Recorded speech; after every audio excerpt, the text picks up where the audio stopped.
So this review is going to be a little bit different than normal reviews. Most of the time I review games that I'm kind of anticipating. I pretty much choose what I want to review on the Iron Lords podcast channel. But when I went to PAX, I ended up playing this game that I'm about to review.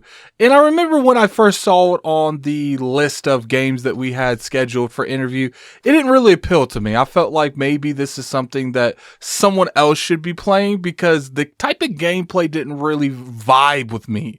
But you know, I went ahead and went through with the interview, and I'm actually really happy I did. So we got the review code, and here I am to talk about it.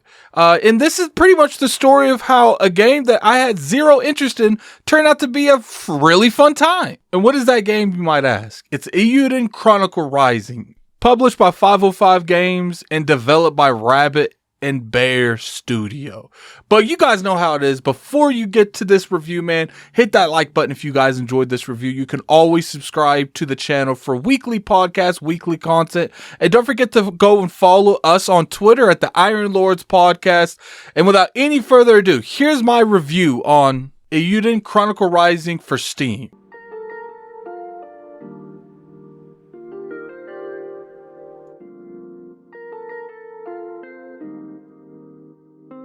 What's going on, you guys? Lord Addict here, coming at you for another review. Reviewing something for the Iron Lords podcast. We usually go to these events. We went to PAX and I played this there, and it kind of caught my interest. Now, at first, it didn't really resonate with me because the gameplay, normally I stay away from type of games like this, but the sequel is going to be a turn-based game.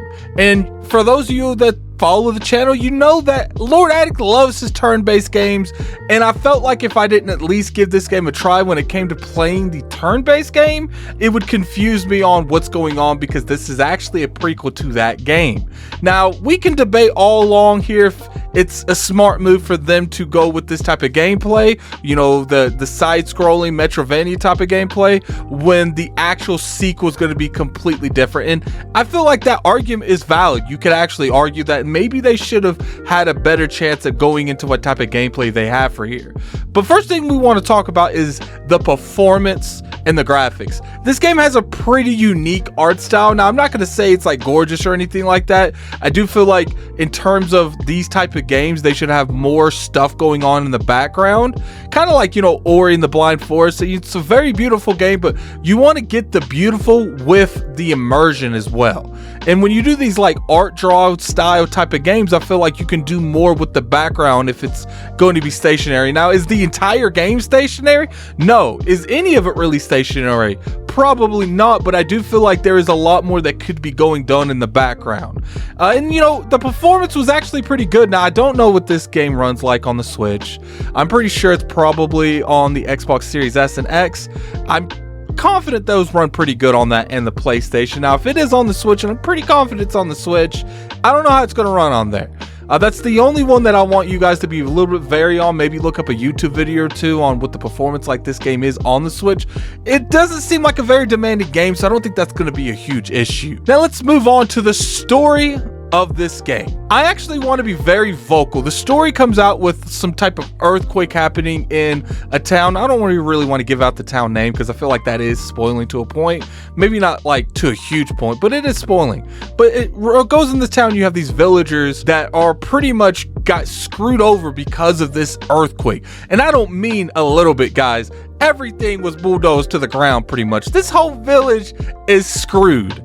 And you have all of these adventurers coming around from around the world trying to explore these caverns so they can find treasure, take it back to wherever they came from. It's pretty much about furthering themselves. Now, the town itself, like I said, it is destroyed. The earthquake pretty much demolished everything. So what do you do in that situation? The mayor of that town actually has set this type of stamp system up, and how this stamp system works is the adventures that go there, if you fill up a stamp system, she gives you a license to where you can actually go explore stuff. Now, the thing I will say that doesn't really make sense in terms of the stamp system when it comes to the story is if you have all these adventures coming from around the land and the mayor has set these precautions, these requirements requirements to get a license to do this stuff, I feel like the town would be a lot more functional than it really is. You get there and they say they have all these travelers that are down by the lake or whatever. There was a certain section of the game that they said they were at,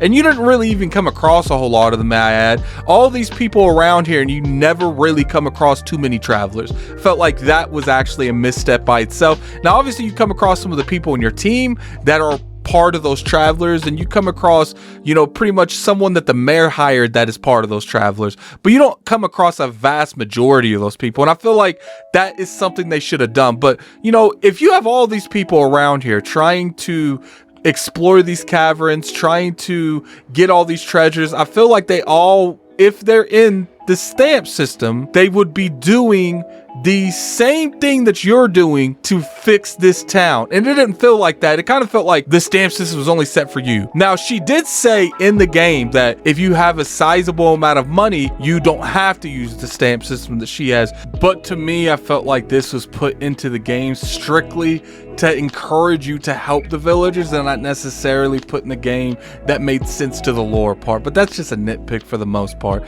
One of the things I didn't like about this game, like whatsoever, and I feel like a lot of these indie games, I don't know the logistics behind to voice acting. And I'm not saying this game needed voice acting. I'm saying it would have been a very good feature that they should have tried to put in this game. I don't know what the stretches were to their Kickstarter, but I do know that when I'm seeing all this dialogue, and keep in mind there's a lot of dialogue in this game. There is an absurd amount of dialogue in this game. I never felt like it was like overborne, but I did feel like I was reading more than I was playing games sometimes. But when there's no voice to it, and you don't hear that dialogue and start immersing yourself into the character's voice, you know, the emotion that's in the voice, then maybe I feel like that hurts the game more than it helps it. Now, obviously, like I said, I don't know the logistics behind it. I don't know how much it costs to realistically do some type of voiceovers in these games and kind of give you a personality to some of these people. Now, I have seen at other studios where they'll have the actual people there, regardless if it's devs, you know, community manager, where they'll voice some of them, and that's a pretty good, cheaper alternative way of doing this. Now, obviously, if you get an actual voice actor, you're going to get probably a better quality voice depending on who it is. But it's just like, I do feel like we're coming to the point where even indie games should really try to have voiceovers on these characters to bring them alive.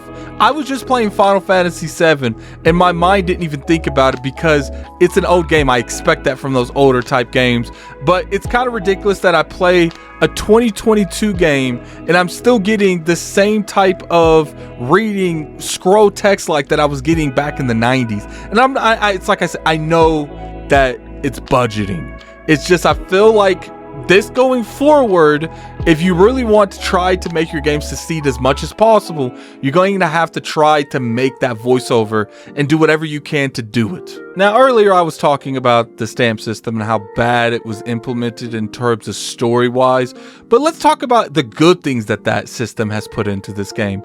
It's put a unique kind of perspective on this type of city builder that you have going on here, where all of these villagers have these broken down shops and stuff, and they ask you for certain materials that you have to go into these dungeons for to rebuild these buildings so you can later on buy potions, get upgrades, upgrade your swords, upgrade the abilities that you have by upgrading some of the equipment that you have. And I think that's unique. I think a lot more people need to take advantage of this.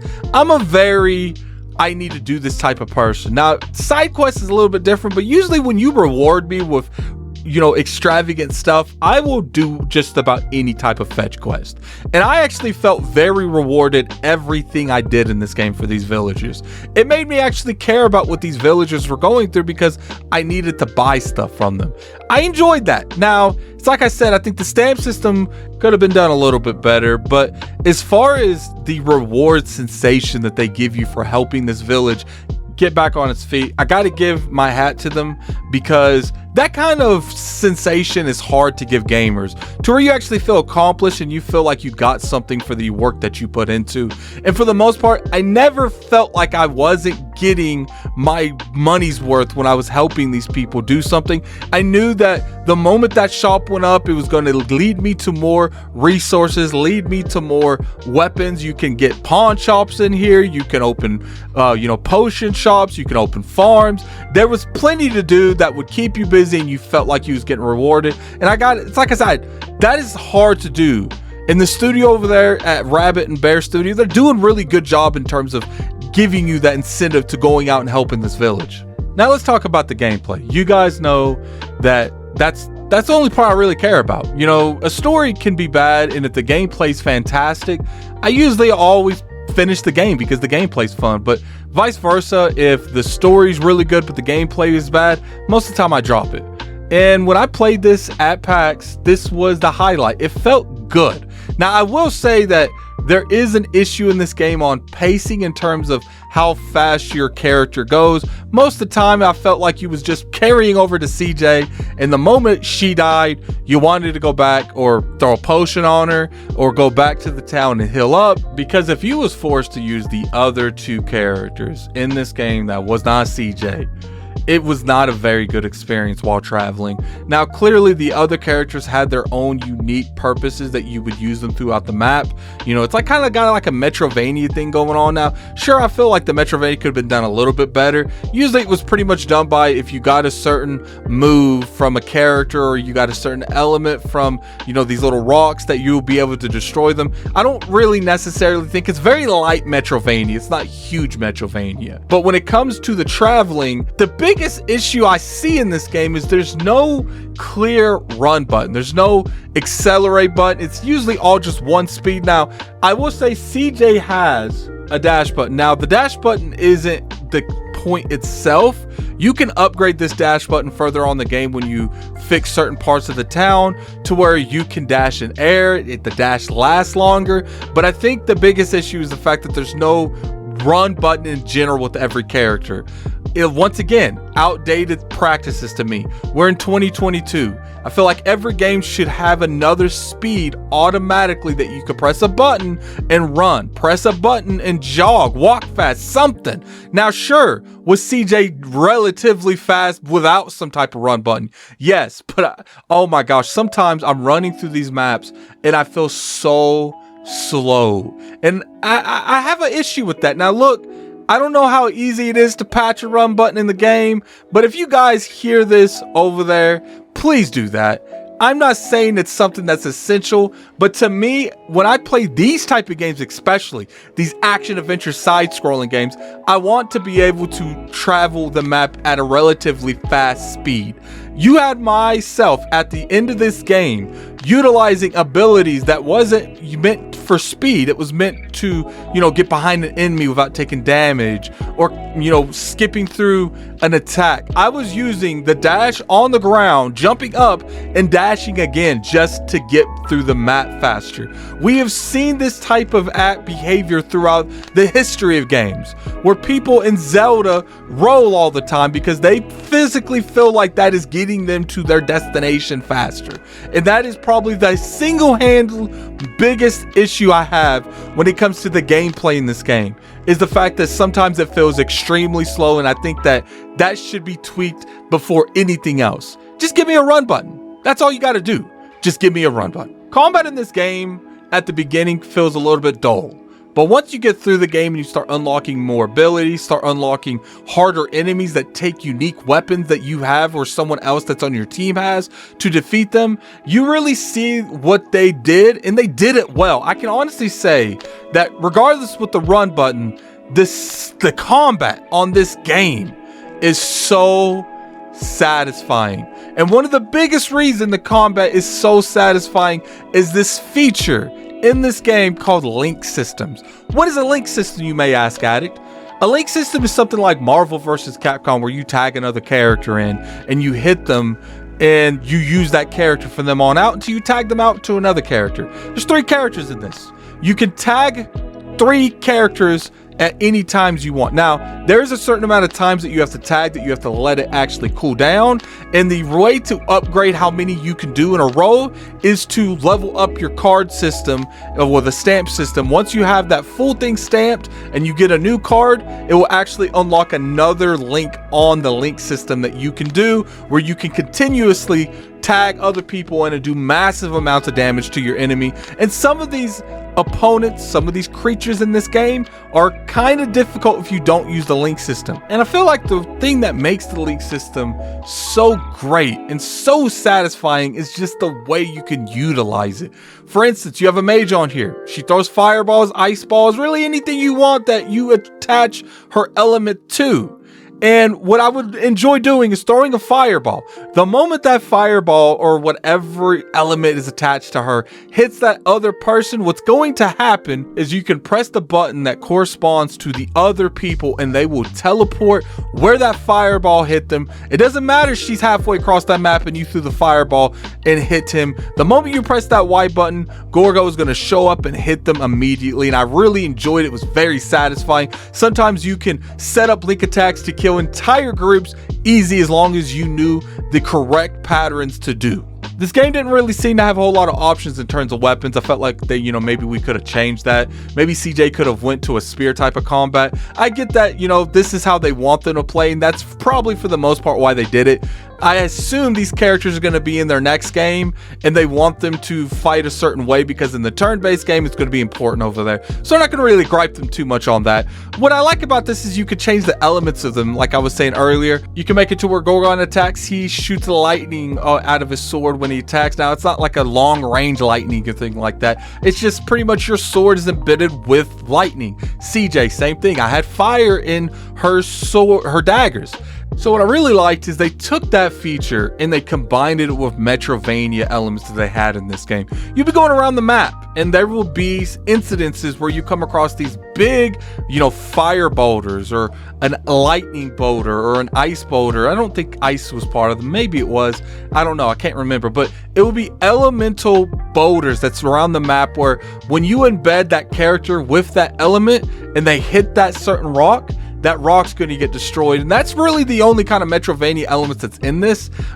And I feel like that's fine. If you want to draw a line in the sand of this is as far as we're willing to go in the Metrovania, it's totally up to you. I didn't see too much of an issue with it. I didn't grade this on a Metrovania like scale, so it doesn't really matter in terms of scale on how much of they used in this actual game.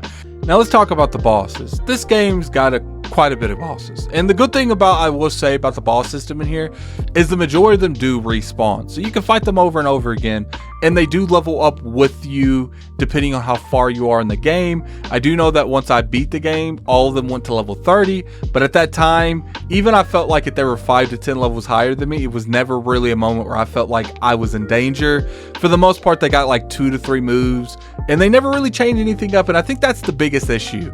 Developers need to understand that it is 2022, and with the success of franchises like Dark Souls, anything related to that type of combat, they've shown that when it comes to boss fights, the entire industry needs to step their game up. I want bosses to change patterns. I want bosses to change appearances, and sometimes I want bosses to do all of that. There shouldn't be a situation where you're fighting a boss and he never switches up. It's like he's willingly asking to get hit over and over again and he's not changing anything up. And to me, that's not realistic. If you get hit over and over again and clearly what you're doing is not working, you're naturally going to switch things up. So that's why I feel like, look, some of the bosses on here should have changed their patterns. I do know there was a type of a fire snake that you fought, and there was a backdrop that I really liked. There was lava moving around, and the whole time I'm fighting him, the only thing I could think of is, wouldn't it be cool if you got this dude to half his health, he goes into lava and he comes up behind you and he just keeps throwing fireballs behind you. And you don't even have to try to hit him there. Maybe that's just a damage phase that he does to you that you got to wait for it to be over with, and you just got to dodge him. Now, I know that what I'm asking, a lot of you are going to feel like I'm just trying to make the game harder. I think it's too easy. That's not the point. I do think the game is a pretty easy game, but I don't think it was designed to be hard, and that's okay. You can make boss fights that are very appealing and have very good boss mechanics without the game being hard. Some of the best Dark Souls fights aren't hard. It's just the boss is cool.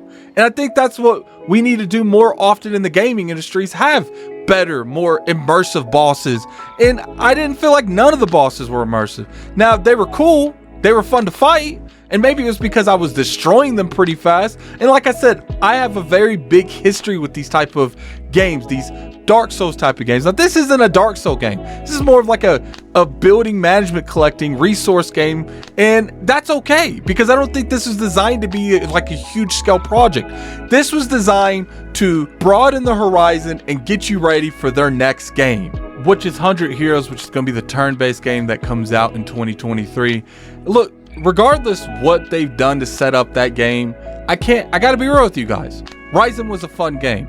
Coming from a person that went to PAX that didn't really feel what I saw before I played the game, but when I played the game, I sensed potential there. I sensed this game might actually be fun to play. You guys know I'm a huge fan of gameplay. I will play gameplay over anything else. And I knew when I picked up the sticks when I was playing Rising that was going to be worth my time at least. And I got the review code and I reviewed it. Now, it's $20. And that's what I said. I don't think this game was ever designed to be a huge product. It's $20 and I think it represents what you get. What you get is a solid action adventure side-scrolling game, kind of a little of a city builder management resources type of game, and a boss speculation that you can fight over and over again. And I think that's okay. This is definitely worth it. And keep in mind, it's in Game Pass day and date. You could go download it right now on Game Pass, unless it's been took in the future. I don't know when you guys are watching this. And I think that this game is definitely worth your $20. You can get a good 15 to 20 hours in this. And if you're not as good at the boss fights that I was because of previous experience in these type of games, when it comes to boss fights, you might get even more than that. And never one time I felt like the bosses were boring. I felt like they could have evolved. And that's all. This game is definitely worth your money. I feel like, go out there and get it. If you like the gameplay you see in the background, $20, what is that? Some money at McDonald's? You can definitely support a developer that deserves it. I do feel like the $20 is a representation of the game you get, and it's a fun game, and it's a game that you can put a 10 to 15 to 20 hours into and feel very satisfied. And that's my review on Eiyuden Chronicle Rising. I'm a huge fan of what I played, and I feel like the majority of you that are liking this, if you like games and you especially like side scrollers and a little bit of Metrovania, you're gonna like this game. It's on Steam, Xbox, PlayStation, Switch, and it's on Game Pass. Like I said, it's worth your money, worth your time. And that's all. That's my review on this. I hope you guys enjoyed it. And it gets the stamp, man. It gets the Iron Lord stamp. I do think it deserves it. And until next time, this is Lord Addict, and I'm out of here. Peace.